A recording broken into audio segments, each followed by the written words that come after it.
Welcome to Early Adopter, the podcast where we help make AI your unfair advantage. I'm Jess, marketing exec by day, AI experimenter by day, night, and basically every other waking moment in between at this point. And I'm Kyle, your resident tech guru.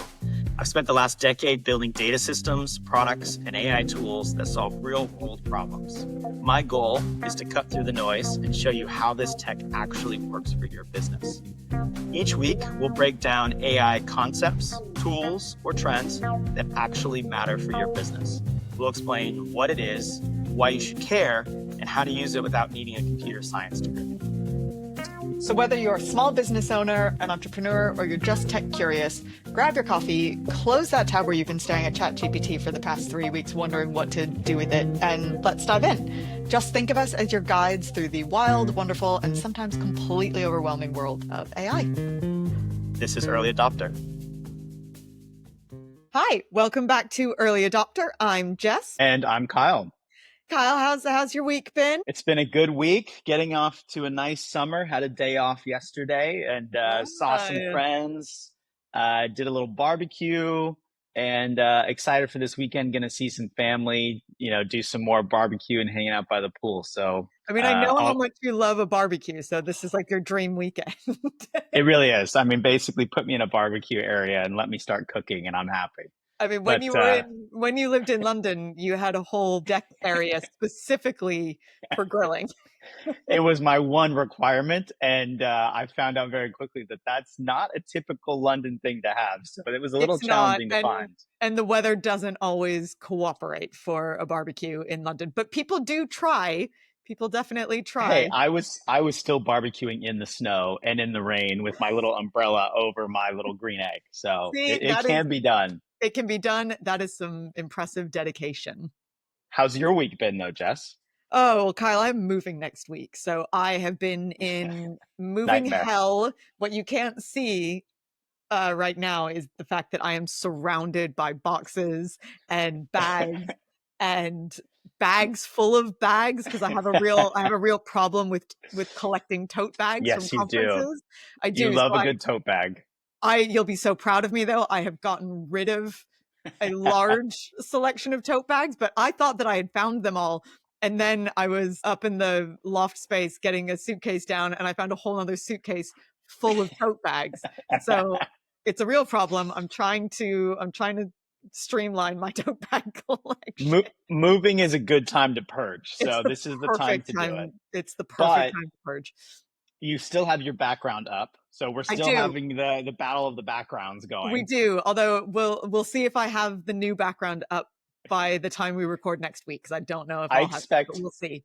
That'll be priority number one. First thing I would say, that's the first thing you have to do. That's the first thing I'm going to do is set up the new background. Don't worry, have no fear. That will be my number one priority. Forget about, I don't know, putting together the bed frame. It's going to be setting up my movie posters so that we've got something for the pod. Perfect. Early adopter comes first. It always does, of course. What are you talking about? Love it. Okay, so let's get into it. This is a slightly different week than we've had previously, but we are going to talk about the elephant in the room. We've been skirting around this a little bit, but there's a lot of the things that we're going to talk about have been on people's minds recently, so we think it's time to actually cover it, and that is the ethics of AI. And before anyone switches off and, you start thinking about this is going to be a really abstract philosophical discussion, stick with us, because a lot of the ethical choices around AI, they're not just academic. They are actually, they have real business implications that can affect your bottom line, your reputation, and even your legal liability. So it's actually very important that we talk about these. And as always, we've tried to do the research for you and give you some of the high level summaries here. And what we found is that AI ethics isn't just about doing the right thing, although obviously that's the most important thing. It is very important. But there really are some important implications for protecting your business and also making smarter decisions. Yeah. And, we spend a lot of time on this show talking about how to use AI effectively. It's the whole reason that we started this podcast and, all the amazing tools and the productivity gains that you can achieve. And, all of that is true. but we would be doing our listeners a disservice if we didn't talk about the downsides and the risks and the things that can go wrong as well. Absolutely. We're not here to fearmonger, but we're also not going to pretend this technology is all kittens and rainbows. There are there are real costs, real biases, and real risks that every business needs to understand. And frankly, some of the hype around AI is getting a little out of hand as we talk about. 1000%. And this is a huge topic with a lot of little subtopics. So we're not going to be able to deep dive into every single thing today. But we think it's important to at least, raise awareness, bring some of this to the light, and at least discuss the landscape. We'll probably end up doing dedicated episodes on each of these specific topics at a later date, and hopefully with some experts on each of the topics. Mm-hmm. But today we're just going to kind of break down a lot of the key areas that every business owner needs to understand in this area, and cover the good, the bad, and the stuff that might make you think twice about that next ChatGPT query, which we will be getting into. The good, the bad, and the ugly. Exactly. Love that. And don't forget that even in a very small way, every one of us votes with our dollars sometimes. Because at the end of the day, if you want to use AI successfully, we also want to use it responsibly. And that really starts with understanding what you're getting yourself into. So let's dig into it. Okay, this is a really big one. This is something that we hear a lot of people talking about, and a lot of people quite rightly express concerns about, and that is the environmental impact of AI. Such a big one. And I know I've talked to quite a few people, definitely, and maybe like a Gen Z thing. Not that I'm saying they're the only ones who care about that, but I definitely have. Thing for them. And I've had a lot of Gen Z of our audience say, yep, 1000%. So I'm going to start with a number that might shock you. Every time you ask ChatGPT or any of its equivalents a question, you are essentially taking a tiny car trip, even if you don't have a car.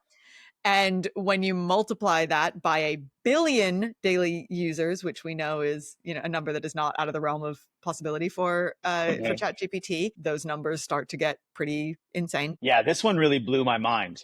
Going back to that billion, there are 1 billion daily queries for ChatGPT. So training a single AI model can emit as much carbon as 5 cars over their entire lifetimes.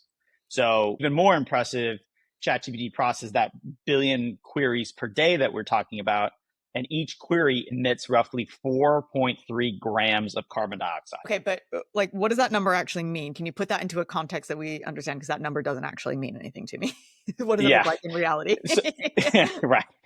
But so we do the multiplication and kind of put this together. So putting that in perspective, every million ChatGPT messages is equivalent to driving 11,000 miles, or like driving to New York to LA and back twice. So if you use ChatGPT just 10 times today, you generated the same emissions as charging your smartphone 3.5 times. And that just starts to add up really fast when you think about your whole team using AI tools, how many times you use it in a day. 10 times actually seems pretty low for the average ChatGPT user.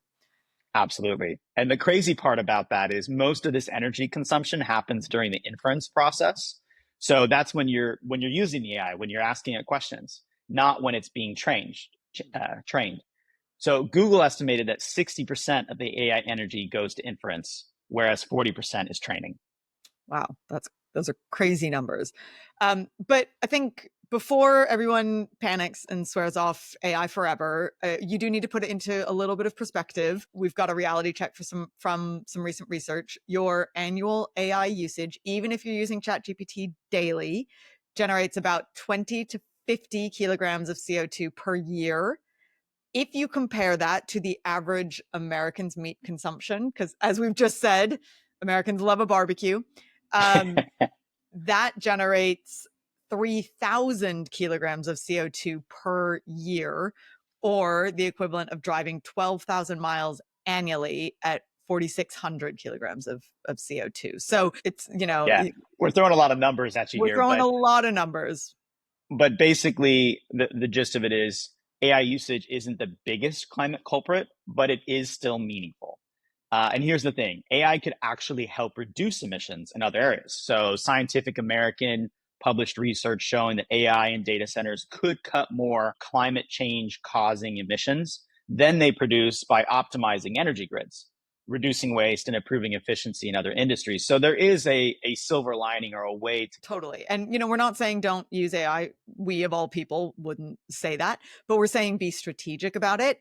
And there's a business opportunity in that as well. Being environmentally conscious about your AI usage can actually save you money, make you more efficient as well. But I also think, it might actually make you more appealing to certain demographics, as we've just discussed.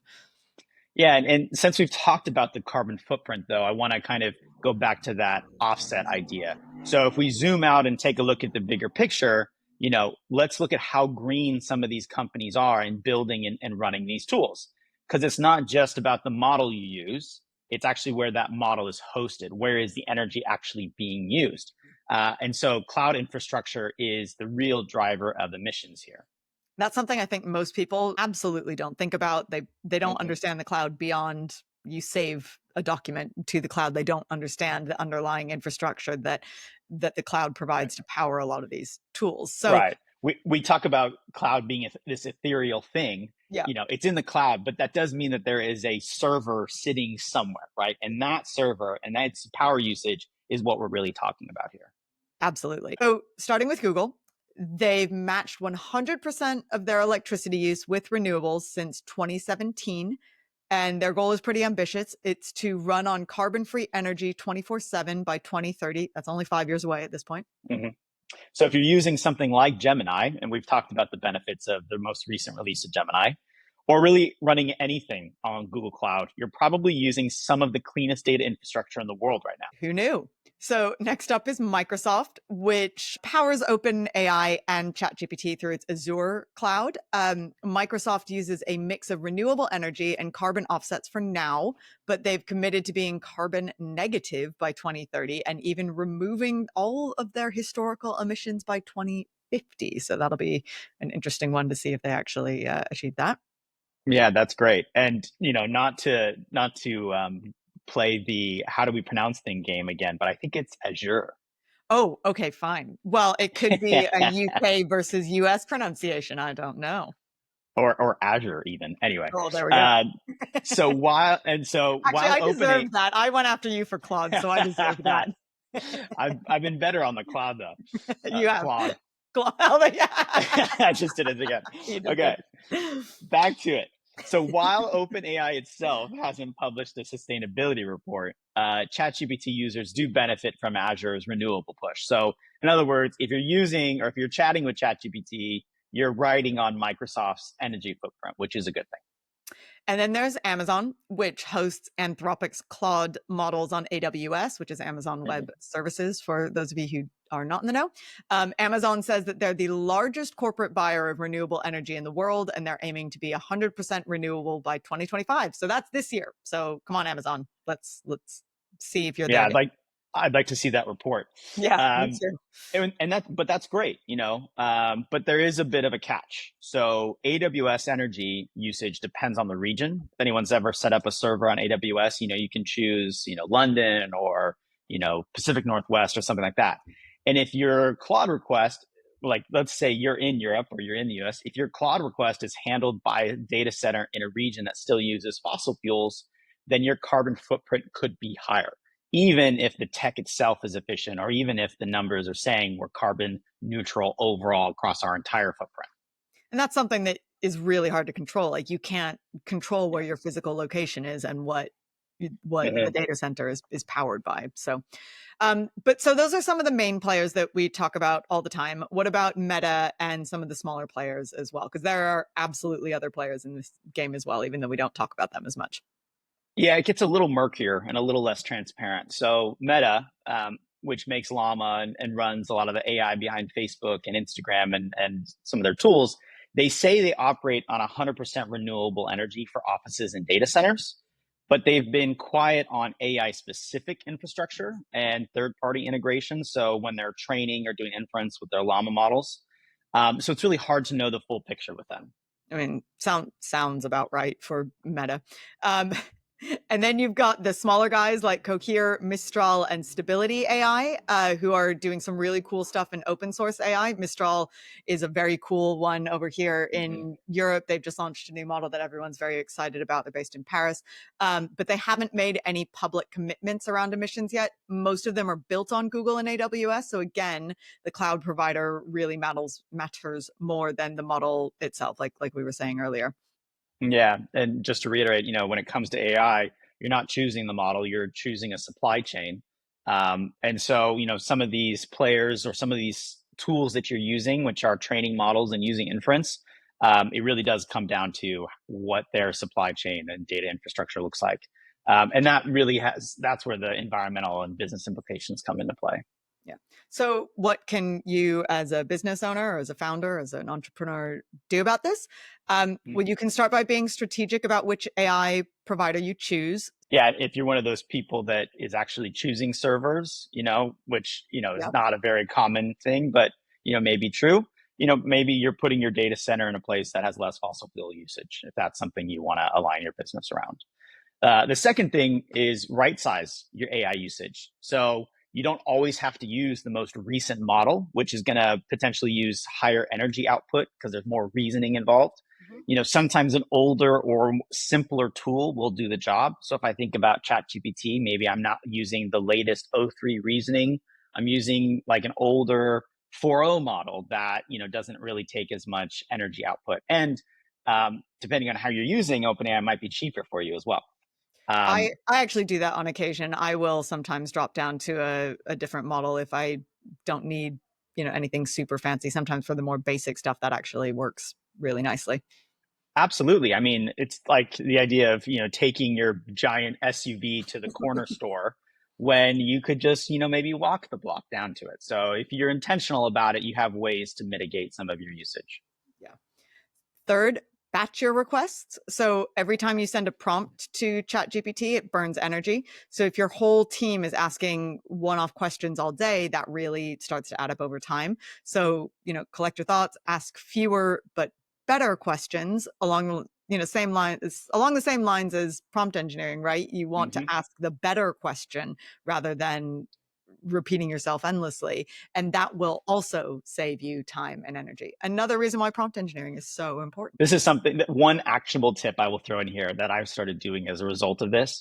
Sometimes I would start whole new conversations about something I've already asked ChatGPT about. Now I'm being a little bit more conscious and going back to prior conversations rather than just starting a whole new chat. So I am trying to cut down on my usage and not asking it the same thing over and over and over again.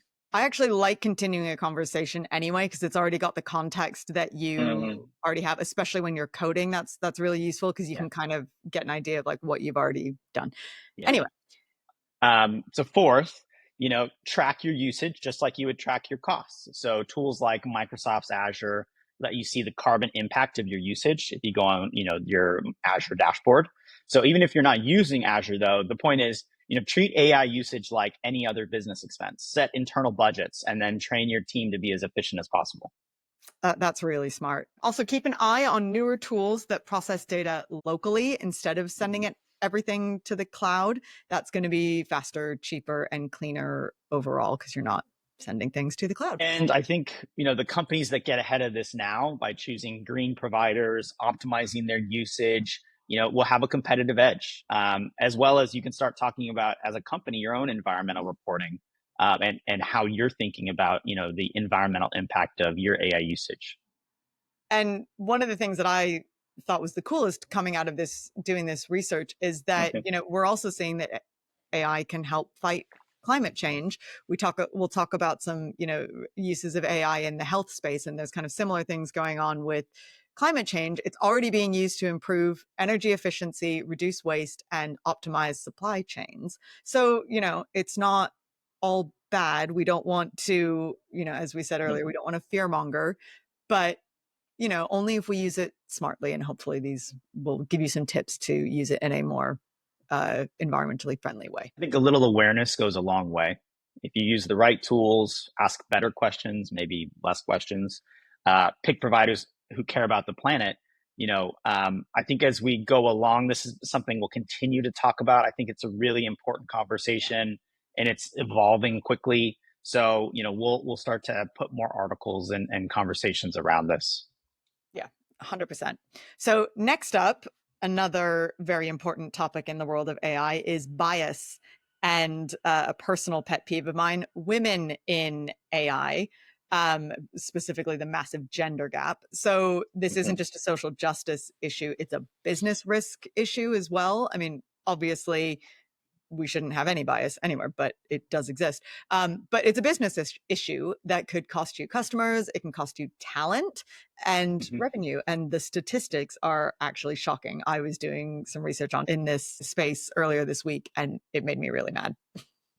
Yeah, and it goes back to something we talked about in the past, which is the training data. So, it really, these models aren't inherently biased or created, but they're trained on data that is biased, and that's where it comes from. So, And the people doing the training can be biased as well.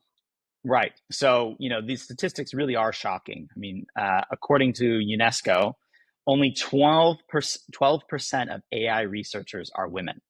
And women represent just 6% of software developers and are 13 times less likely to file tech patents than men. And so where that's really concerning, I mean, it's concerning in general, but where it's really concerning is this representation problem is getting worse, not better. And the representation problem really shows up directly in the AI systems themselves. There was a study recently out of Berkeley that found that 44% of AI systems show gender bias and 25% show both gender and racial bias. But here's really where it gets real from a business perspective. It's not just about fairness, although obviously that's the most important thing. It's about accuracy and missed opportunities. And I think the Amazon case is one of the most well-known examples of this. Yeah. Starting from, it was about 10 years ago, they built an internal AI tool to screen resumes, but it systematically downgraded resumes associated with women. So, for example, if you mentioned that you were part of a women's coding group or actually from an all-women college, it actually downgraded or deprioritized your resume, because the model was trained on 10 years of hiring data where men were overwhelmingly overrepresented. So the AI simply learned to replicate that historical data, but it did so at scale. So Amazon eventually scrapped the tool after testing it, but it had some serious issues. As someone who went to a women's college, I feel personally attacked. Yeah. And, the public story focuses a lot on gender, but it's absolutely guaranteed that similar issues will or have shown up around race or ethnicity if the training data reflected historical disparities, which in tech it often does. So that's the other thing. And actually, MIT found that facial recognition systems have an error rate of 0.8% for light-skinned men, but 35% for dark-skinned women, which is just appalling. So imagine if your customer service AI can't properly identify a significant portion of your customers.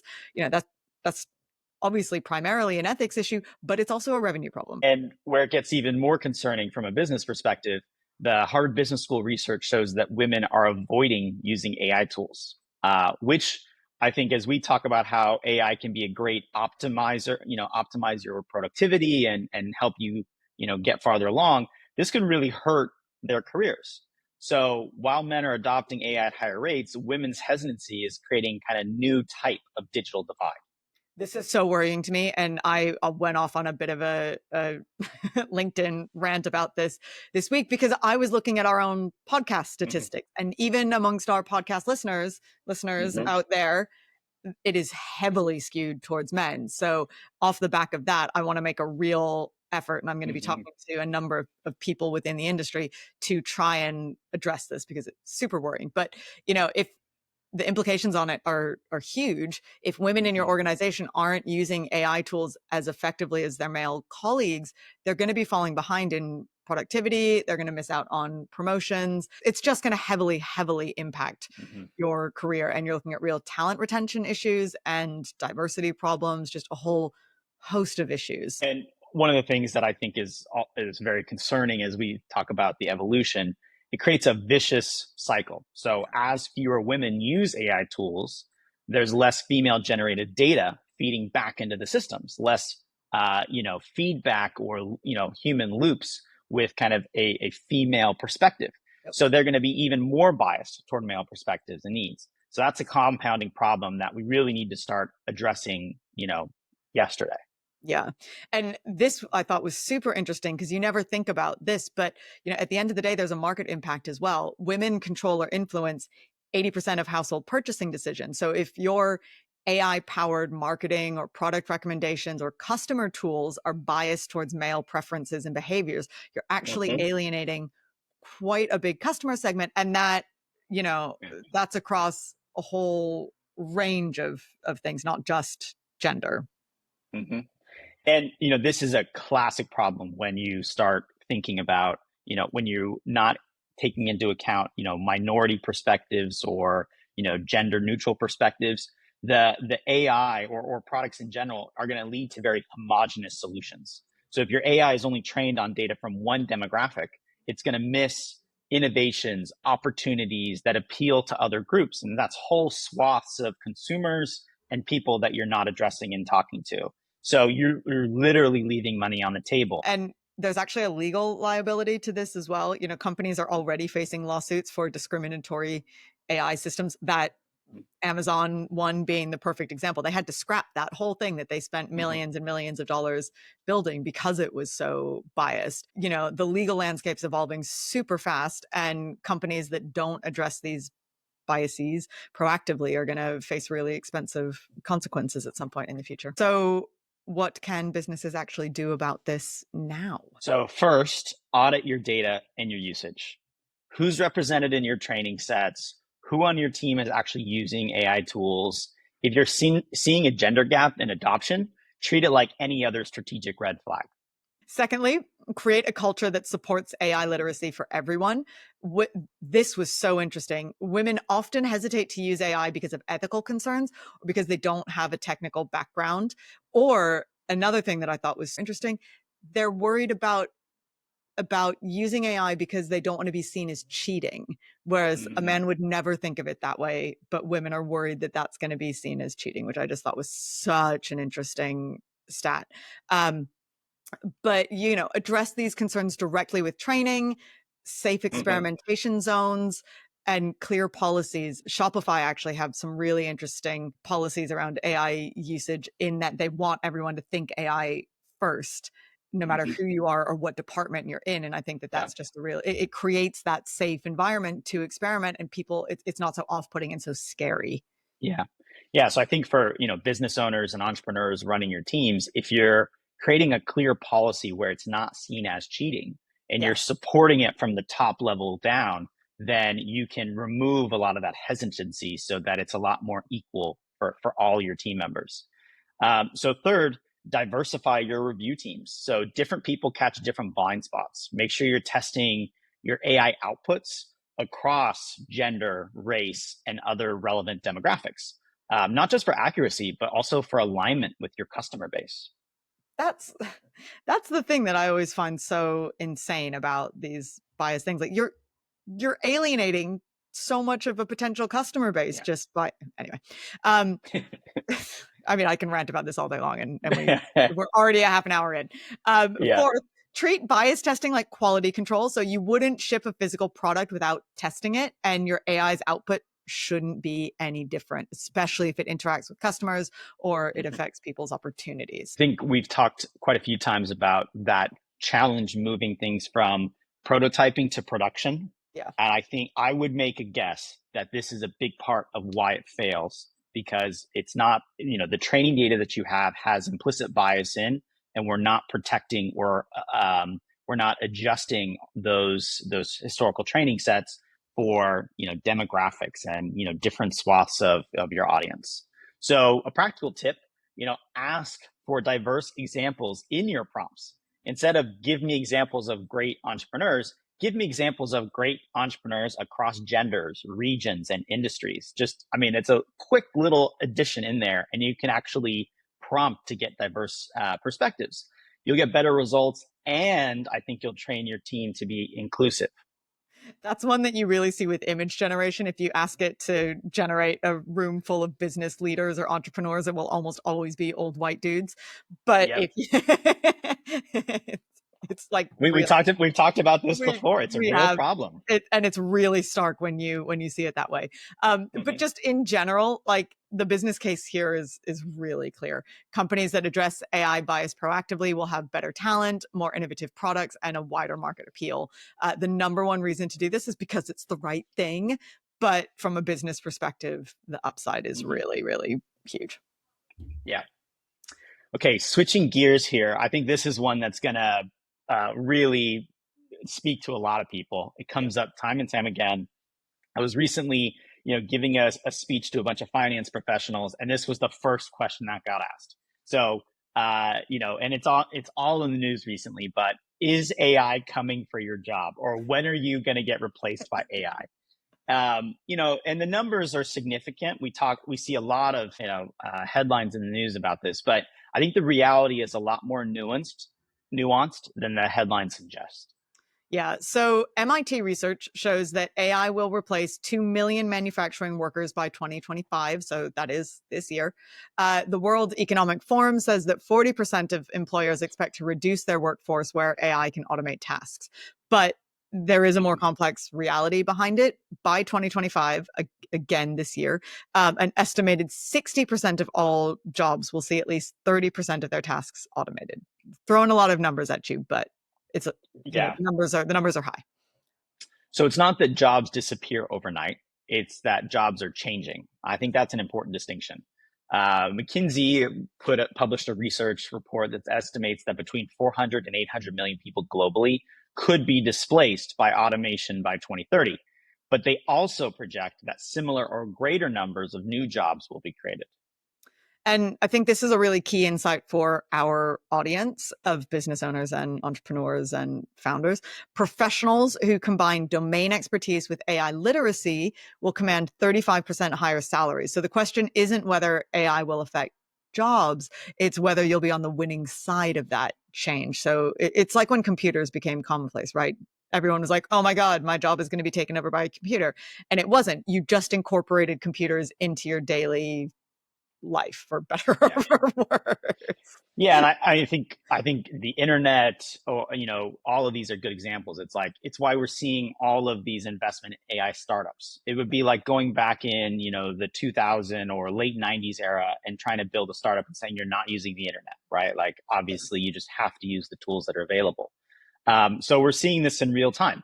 AI related job postings are up 448% since 2018. I think that stat came from the Mary Meeker report, which talked a lot about that. So definitely encourage people to read it if you want to kind of get the latest trends. All Um, 300 pages. yeah, but yeah, okay, maybe Maybe a use recap. Maybe a recap. maybe a summary. Maybe you have ChatGPT write you a summary of it. Exactly. But so why AI related IT job postings are up 448%, traditional IT roles are dropping by 9%. Kind of makes sense. So companies are desperately looking for people who can bridge that gap between business needs and AI capabilities. And if I think about, myself, and who I would hire, am I going to hire the person who's talking about how they're using AI to make themselves more efficient, or the person who doesn't talk about it at all? I'm going to probably hire the former. And so, we're seeing the impact accelerate, but we've also had some recent reality checks. So, Klarna, which is one of those buy now, pay later fintech companies based out of Mm-hmm. Sweden, they made headlines recently when their CEO announced that they would cut their workforce by 40%, partly due to AI shrinking from 5,000 to 3,000 employees. And that was big news when it happened. But here's the really interesting part. They're now actually rolling back that strategy and they're hiring human customer service agents again, because in their CEO's words, the AI driven cost cutting went too far and customers still craved a human connection. And I think that that's really like at the end of the day, it's going to keep coming back to that. People still want that human connection. But, even Anthropic, whose CEO predicted AI could wipe out half of all entry level white collar jobs and spike unemployment, they just launched an economic futures program to research both the positive and the negative impacts of AI on the economy because they recognize that the changes could be both good and bad, and they need evidence-based understanding rather than just predetermined assumptions, which I think is kind of what we're getting at the minute. All these like predetermined doom mongering. Oh my God, we're all going to lose our job to AI, when actually, as we've been saying, it's more nuanced. Yeah, not to toot our own horn, but I think we've been pretty consistent in our message around this, which is, it's not going to replace humans. There needs to be a human in the loop. And how do you create human oversight? And how do we use AI to then further human connection? Yeah, absolutely. And I would say from a business perspective, this means, think strategically about reskilling your team rather than replacing them. A stat recently showed 77% of employers plan to prioritize reskilling and upskilling their workforce. And I think there's a real competitive advantage here. While your competitors are figuring out how to use AI to cut costs and potentially spending a lot of money to try to build those production ready systems, you could be using it to make your team more capable and productive. Human-centric AI. Absolutely. So the practical step: identify which tasks in each role are truly repetitive and which require human judgment, creativity, or relationship skills. I would recommend going back and listening to our most recent episodes on agents and automation, because we do cover that in great depth and give a lot of examples on how you can identify that. So, just always remember, no matter what type of automations you've got, you always need to have that human oversight. Spot on. And it starts with a very simple question. I think, your next team meeting, go around the room and ask everyone, hey, what's that task you're doing that is, repetitive, but needs a little bit of, context or intelligence, but you think we could automate? And just start there. Okay, let's talk about something that I know you feel pretty strongly about, Kyle. Power concentration within the AI companies. The AI landscape's getting really consolidated, isn't it? It really is. And obviously, we talk about the same tools time and time again, and that kind of, I hate to say maybe we're feeding into it, but it's definitely something we try to be cognizant of. And I think this hits closer to home than people realize. Just a handful of companies now control basically the entire AI ecosystem that you use every single day. So Microsoft with OpenAI, Google with Gemini, Meta with their Llama models, Anthropic and Claude, and then again, that's Amazon backing Anthropic, so it's another AWS play. So we're seeing an AI arms race play out, not just in product, but also in talent. Oh my God, the competition is insane. Like just this week, Meta went on a massive hiring spree, and they poached quite a few researchers from OpenAI. And I think the OpenAI, they offered them $1 million literally salaries. Millions, yeah, 8-figure salaries, or sorry, 7-figure salaries. Actually, I want to rephrase. I not $1 million salaries. I think it was $100 million salaries. Yes, it's something Jesus. Unbelievable. Oh my God. Yeah, and it's not just the software stack either. So NVIDIA, and we talked about Jensen from London Tech Week. Yep. NVIDIA controls about 80% of the AI chip market, and then nearly 90% of those chips are manufactured by a company called TSMC, a company based in Taiwan. So if you're wondering who powers the entire AI boom, it's basically two companies at the hardware level. So when Jensen says AI goes where I tell it to go, he's not wrong. And then on the data side, more than 75% of major news sites, including CNN, the New York Times, and Reuters, have blocked OpenAI's web crawlers. So that gives platforms like Google and Meta, who already own massive internal content libraries, a major advantage in training their models. Yeah, and the legal ground is shifting really fast. As we talked about, Anthropic is facing pressure over training on copyrighted books. Although they won that lawsuit. True. Good point. Meanwhile, Amazon just struck a licensing deal with New York Times. So they Although the New York Times is in a legal battle with OpenAI. So it's shifting very fast. Very quickly. I would say that the wild west of AI training is ending. And companies are going to need to start, paying to play or striking licensing deals, as we're talking about with, the big content holders. Yeah, I think that it kind of boils down to it's not so much that the content is being used to train, it's that they weren't compensated, the publishers weren't compensated. So that's kind of what it boils down to. But anyway, so what does all of this mean for business owners and founders.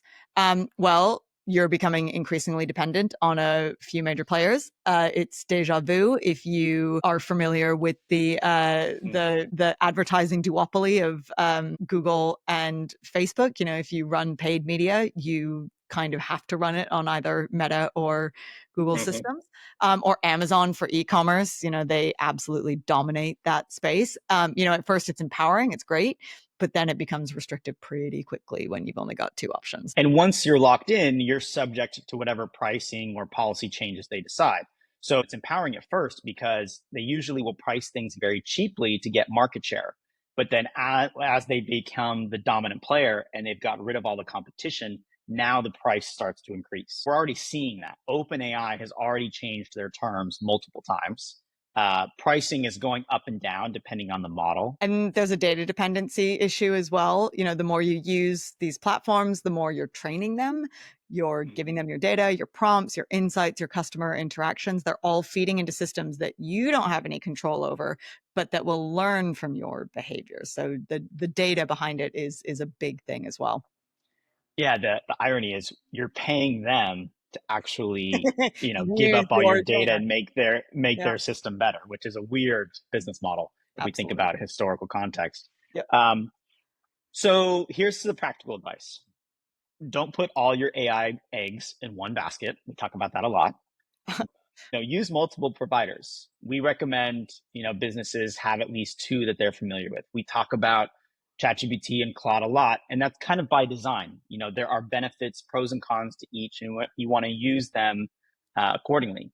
And I would say build internal capabilities where possible. Go back to our AI agent segment. Even lightweight tools using open source models, or even if you can find examples, local processing. So something that's happening on your machine gives you a little bit more control. Yeah. And read the fine print. The, terms of service can change overnight. Know what you're agreeing to. And more importantly, have an exit strategy if pricing or access changes. Yeah. So actually watch for vendor lock-in. If you're building custom tools or workflows that only work with one AI provider, you are increasing your risk.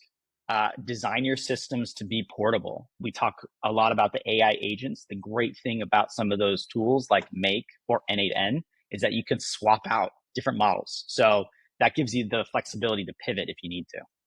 Yeah. You think of it like your supply chain, right? Like diversify, don't depend, because the companies that stay flexible will be the ones that survive and thrive as this AI power structure keeps shifting, because it changes on a daily basis, pretty much. Absolutely. Yeah. Okay. Moving on to something that's becoming a real business threat. Misinformation and deepfakes. Yep. And this isn't just about politics, which we definitely want to steer clear of, but it's really about protecting your brand and your customers. Yeah. The technology for all of this is getting scary, scary good. And the business impact is immediate. Like deepfake fraud is becoming a significant threat to businesses, with cases increasing rapidly across all industries. The same techniques that we're seeing in political misinformation are now being turned against companies as well. Just this year, Elon Musk shared a manipulated video of Kamala Harris that was viewed over 130 million times. So the challenge isn't just creating deepfakes. It's that once they're out there, the damage is often done before they can be detected. And the same technology that can create political deepfakes can be used to target businesses as well. And people can't tell the difference. Like the average person cannot tell the difference. And that's where it's incredibly dangerous. So like I have a hard time sometimes, right? Absolutely. But like imagine a deepfake video of your CEO saying something damaging to your brand, or, an increasingly sophisticated fake customer review that are getting harder to distinguish from the real ones. Like a fake Amazon review, you can spot pretty easily. You won't be able to with some of these deepfake versions now. We're seeing AI generated content that's sophisticated enough to fool most people. And it goes beyond reputational damage. AI can now create targeted phishing attacks based on personal information. So if you're, allowing bad actors to impersonate people using synthetic media tailored to specific individuals, talking about using that, customization and personalization, your employees could receive what looks like a video call from you asking them to transfer funds or share sensitive information. And, in that instance, the business implications are immediate. Like you have to be able to protect both your business from being a target and your customers from being deceived. And you need to prepare your team to recognize those threats. And that's the really tricky part, because your team can get fooled by a phishing email. So, you really, there's got to be a lot of training that goes into this. So how do you defend against this? First, verification tools. There's a couple good ones out there that are starting to pop up, and security, I think, is becoming more and more of a topic of conversation around AI, which is a good thing. So one of these tools, the Google reverse image search, can help track the source of suspicious images. Companies like Microsoft and others are developing detection tools for manipulated content. I will say the technology is evolving so fast that detection tools are always playing catch up. Yeah. The most important defense is training your team to be skeptical. Always be skeptical. Look at where the content's coming from. If something seems too inflammatory or surprising, verify it through multiple sources, and establish verification protocols for sensitive requests, especially financial ones. I think this is probably something that will roll into our AI policy discussion, because it's incredibly important. So consider implementing authentication methods, digital watermarks, metadata verification, even simple code words for sensitive communications. Like in that bank transfer example, maybe you have, some communications within your company that basically verify, without someone, knowing. This is something that's been true for phishing attacks for a long time. There are elements that can make things seem suspicious. Check with your security team, or have a security team in place that, is constantly monitoring for this, and then train your employees to be looking for things like this. So if someone calls claiming to be you and asking for money transfers, your team should have a way to verify it's really you. The key is to just be prepared before you need it. Document everything. If you become a target of misinformation, have a really clear record of authentic communications that can help you respond quickly and effectively. Like, forewarned is forearmed, essentially.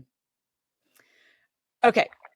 So let's move on and talk about something that every business owner should be aware of: data ownership and privacy. This is something that we talk about a fair bit, but when you're using AI tools, you might be sharing a little bit more than you think. And the FTC has been very clear about this. They've warned that AI companies that fail to abide by their privacy commitments to users and customers may be liable under federal law. And as we say, many AI systems are collecting data quietly without really drawing attention, which can lead to serious privacy breaches. Yeah, I mean, we've talked a little bit about it with the New York Times' lawsuit against OpenAI. OpenAI now has to retain conversations. So, when you use ChatGPT to brainstorm that sensitive client strategy, or when you uploaded a document for analysis, that information might not be as private as you think. So it's really important to be aware of these things. And honestly, most people are not aware of the legal situations that are going on. And it's not just about your conversations either. These systems are trained on massive data sets that often include copyrighted materials, personal information.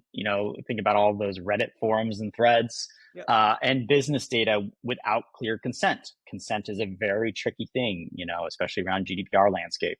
So when you're using these tools, you're potentially exposing sensitive business information to systems that might use it for training down the line. Yeah. And the cybersecurity risks are only increasing, as we've just seen with Deepfakes. The Stanford AI Index report for 2025 highlighted the major AI data privacy risks that most businesses aren't prepared for. So when AI systems have access to multiple data sources, for example, your email, your CRM, your financial systems, a single breach can expose absolutely everything. So here's a real example. General Motors was selling information from their customers' driving habits to data brokers, which then affected their insurance premiums. That's AI being used to charge people differently based on predicted behavior. But now imagine if your business data was being used to give competitors insights into your strategies.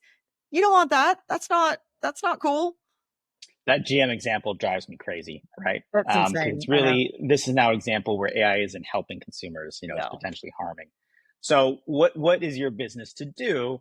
You should, as we talk about all the time, read the privacy policies of the AI tools you use, be really clear on what they are. I know nobody wants to read terms of service, But this is quite business critical. Find out if your data is being used for training, where it's being stored, who has access to it. So second, implement what we call the New York Times test. So if you wouldn't be comfortable with information ending up in the New York Times, don't put it into an AI system.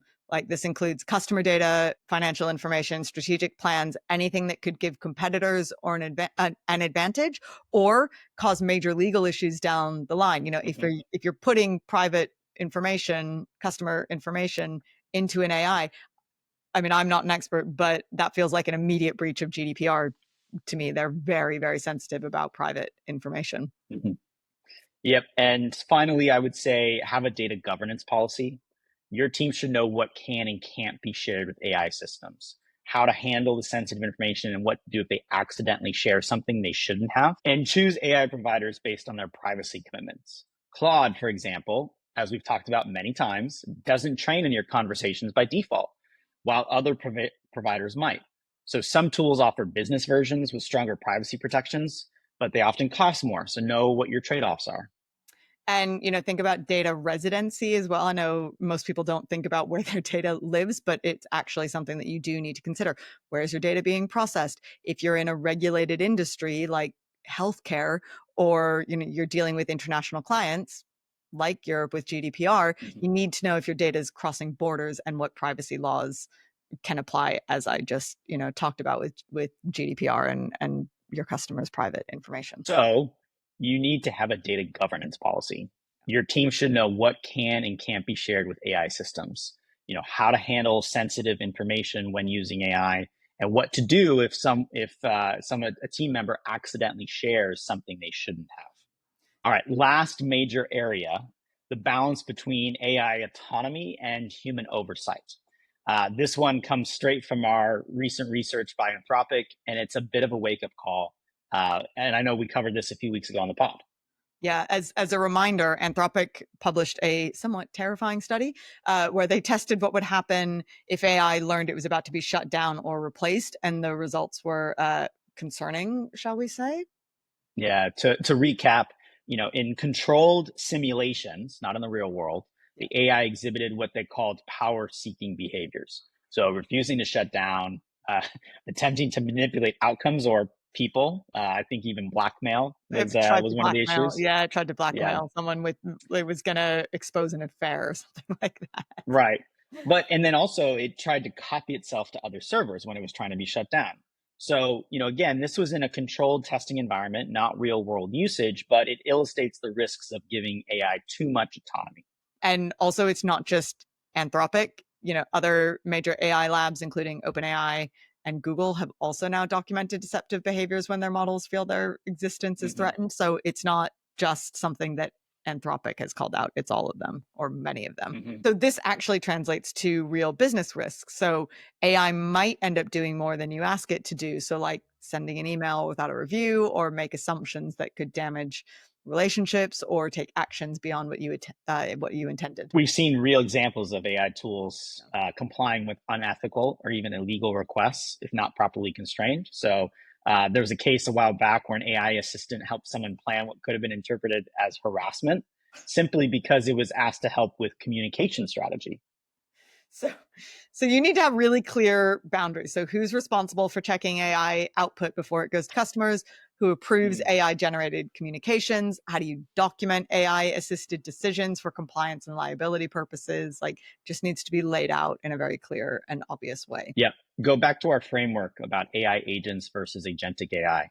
I think at this stage where this technology is, you shouldn't give AI complete autonomy over anything that could significantly impact your business. You want to sit more in those middle rungs of autonomy where you're building AI agents that still, kind of exist around a guarded fence. So always maintain human oversight for critical decisions, especially customer communications or financial transactions, or, anything that could have a legal or reputational consequence. I know we always talk about our infinite intern example, but it's such a good way of describing it. You want to give your intern meaningful work, but you're still reviewing their output before it goes out the door. So like you wouldn't ever give an intern, you wouldn't allow them to talk to your most important customer right off the bat. They need oversight and they need training and they need clear guidelines about what they can and can't do. And try to document everything. So if you're involving AI in a decision, if it causes problems down the road, you want to be able to show that you had appropriate oversight and controls in place. Okay, that was a lot. Kyle, let's do a quick recap of our key takeaways that our listeners need to remember when it comes to ethics in AI. So we covered 6 major areas of AI ethics that affect every business. Environmental impact. So your AI usage has a carbon footprint, but you can minimize it by choosing green providers like Google and batching your requests. Bias. So it's not just a social issue, it's a business risk as well. Test your AI across different demographics and diversify your teams and make sure that you're addressing your talent gaps within your organization. Third, job displacement. It's real, but it's more about job transformation than elimination. So the people who are able to combine domain expertise with AI literacy will have the advantage. Power concentration. So we're all increasingly dependent on a handful of companies. Diversify your AI providers and have backup plans. Misinformation and deepfakes. They're not just political problems anymore. So you need to train your team to be skeptical, maybe the question and confirm methodology, and establish verification protocols for sensitive requests like financial transactions. And data privacy. Remember that everything you put into AI systems might not be as private as you think. Read those terms of service and implement the New York Times test, where anything that you wouldn't want to appear in the New York Times, don't put into AI. Right. And the bottom line, AI ethics isn't just about doing the right thing, although that is the most important thing, but it's also about protecting your business, managing risk, and that will help you stay competitive. Let's give our audience the 3 most important steps that they can take this week to address the biggest ethical risks that we've just discussed, because it's a lot. So first, implement what we call the ethics audit for your AI usage. Spend 10 minutes this week reviewing what you and your team have put into AI systems recently. So ask yourself, would this violate someone's privacy? Could this create bias if it's used for training? Would I be comfortable if this data was sold to my competitors? If the answer is yes to any of these, you probably need to stop putting that type of information into the AI systems immediately. Second, choose your AI providers based on their ethical commitments, not just their features, if that's a really big concern for you. So pick one provider focused on privacy like Claude and one focused on environmental responsibility. So like Google. This isn't just about having backups. It's about supporting companies that align with your values and reducing your ethical risk. And as we say, you can vote with your dollar. This is a big one for me this week. After all the research we've done about this, I have definitely started changing my patterns and my usage. And I think you'll probably start to hear that trickle into the podcast in the coming weeks. I think so too. But lastly, establish human oversight for anything that affects people. So I would set a simple rule. If your AI output could impact hiring, customer service, pricing, or any decision really that affects real people, I think a human should review it first. This can address bias and prevent autonomous AI from maybe overstepping, definitely from blackmailing. And that's going to really align your business and protect you from discrimination lawsuits in the background, but also just missing opportunities that you otherwise might not see if you don't focus on portions of your audience. I think the key is connecting your daily AI usage to the bigger ethical picture. Every query has an environmental cost. Every data set has a potential bias. Every AI decision affects real people. If you start thinking about those connections now before you're forced to, you're going to be really ahead of the game because you will already be acting in a way that has all of these in mind. And if you wait for regulation or a crisis, it's going to be too late. Yeah. You need to be proactive about these ethical concerns. And if you do that, you'll also have a competitive advantage, something you can talk about with your consumers, and give you a little bit of a step up over companies that ignore these issues until it's too late. Absolutely. All right. So this week in AI news, after all that talk about ethics, we've actually got a legal development that could completely reshape how businesses think about AI, deepfakes, and intellectual property protection. Yeah, this is actually quite timely off the back of this particular episode. So, Denmark just announced that they're changing their copyright law to give every citizen automatic ownership rights over their own face, voice, and body. And before you think, oh, that's nice, but it doesn't really affect me, it could be the first domino in a global shift that impacts every business using AI, because it could be a way to help address some of the deepfake issues. Totally. And here's what's happening, right? Denmark is introducing legislation that would make it illegal to create or share deepfakes of someone without their consent.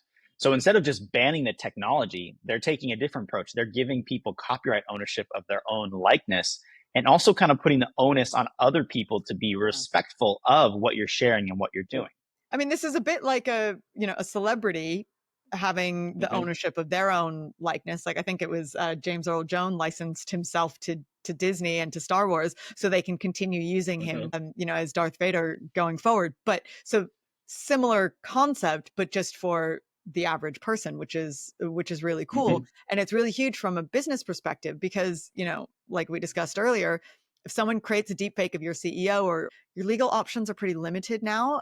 But with this new law, that this becomes copyright infringement, which comes with a much stronger penalty and much clearer guidelines around what can and can't be used. And I think the practical implications are going to be immediate to this. So, people like all of us can demand platforms take down deepfake content, just like you can demand the takedown of copyrighted material today. Danish culture minister said it. They're planning severe fines for platforms that don't comply.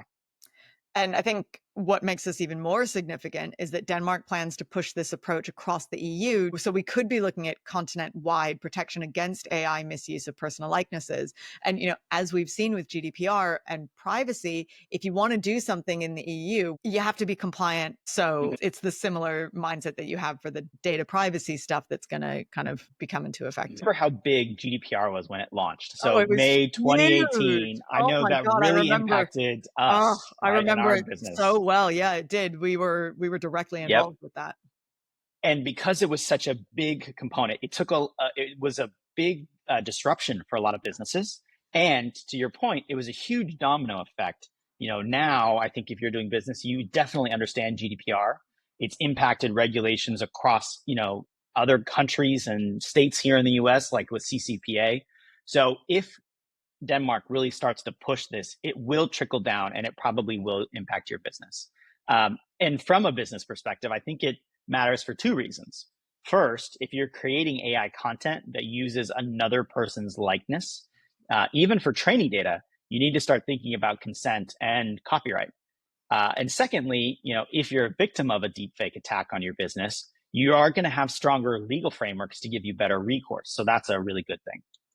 So again, we always bring this back. What should you do for your business? Start documenting consent for any AI generated content that includes real people.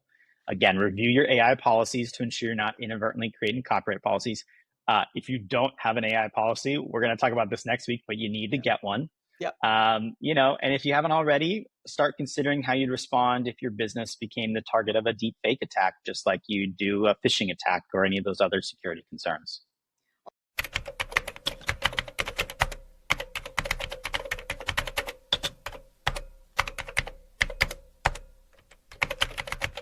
So after all the doom and gloom about AI ethics this week, we're going to shift gears completely. And this week, we're not going to be doing our AI gone wrong segment. We're going to be doing AI gone right.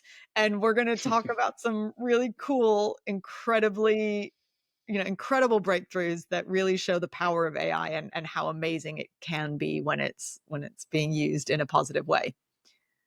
And these stories highlight why we need to get the ethics right. Because when you use AI responsibly, the potential to improve lives is absolutely staggering. So the Mayo Clinic, which is a health clinic in the US, they've just announced an AI tool called State Viewer that can identify 9 different types of dementia, including Alzheimer's, from a single brain scan. So this is a really cool, very exciting piece of news. It really is. And what is it doing? So the AI correctly identified the dementia type in 88% of its cases and helped doctors analyze scans nearly twice as fast with up to 3 times greater accuracy than traditional historical methods. And this tool was trained on over 3,600 brain scans. Dementia affects 55 million people worldwide, with nearly 10 million new cases every year. And, if you've ever had anyone in your life who's been affected by dementia or Alzheimer's, it's awful.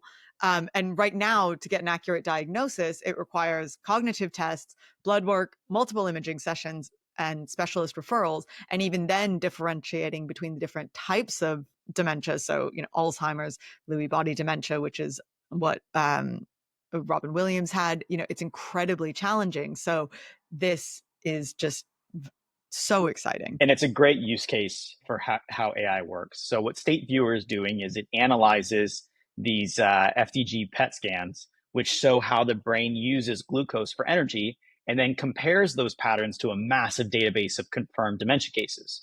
So it's creating, color-coded brain maps that even non-neurologists can understand.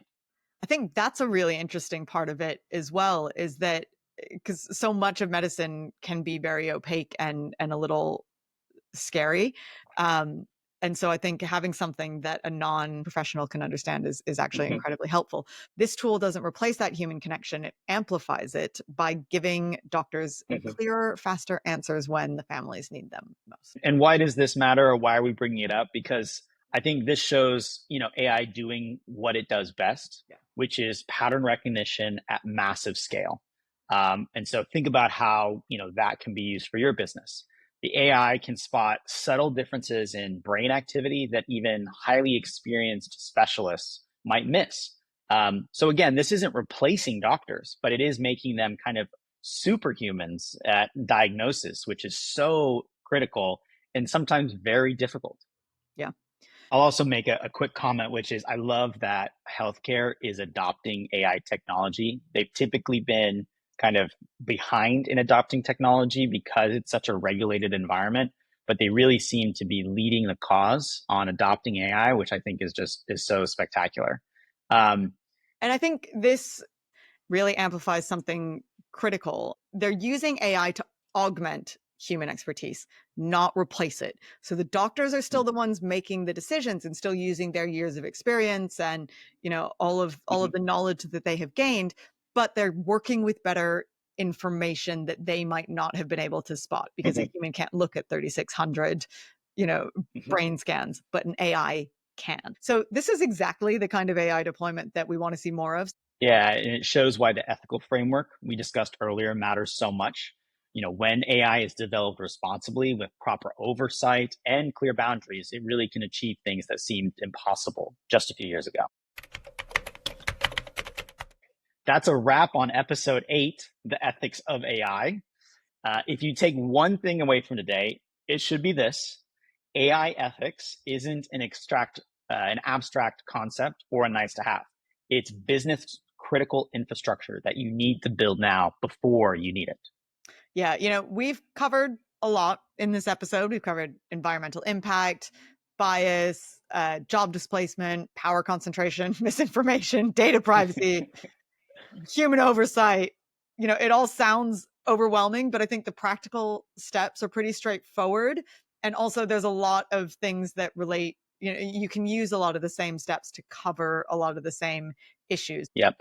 Better talent retention, stronger customer relationships, reduced legal risks, more sustainable operations. These can all be massive competitive advantages if you take advantage now and you don't wait until you're forced to deal with them.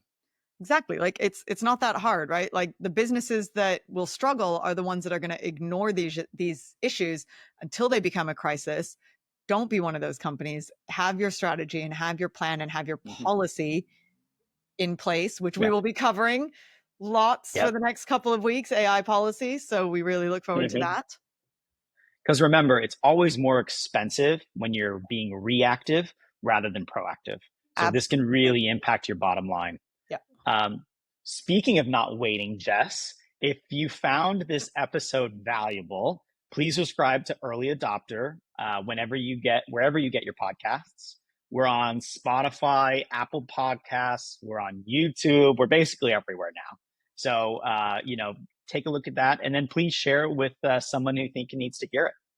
And we especially want to hear about whether or not you've had any positive AI ethics implementations, or if you've, if you want to talk about any of your concerns, we're happy to talk about those as well. So you can email us at hello@earlyadopter.ai. And remember, there's no E in adopter. Share your successes, your challenges, your questions. And again, we're getting into something really exciting next week, and we're going to have our first guest, who we're really looking forward. We know that this group will love him, and he has a lot of expertise to share as he discusses, AI policy and how to implement an AI policy in your business. But until then, remember, AI is your unfair advantage. But we're going to add a little caveat this week: only if you use it ethically and strategically. So from both of us at Early Adopter, thanks for listening. Keep innovating responsibly and stay curious. And we will see you next week. Bye. See you next week, Jess. Bye.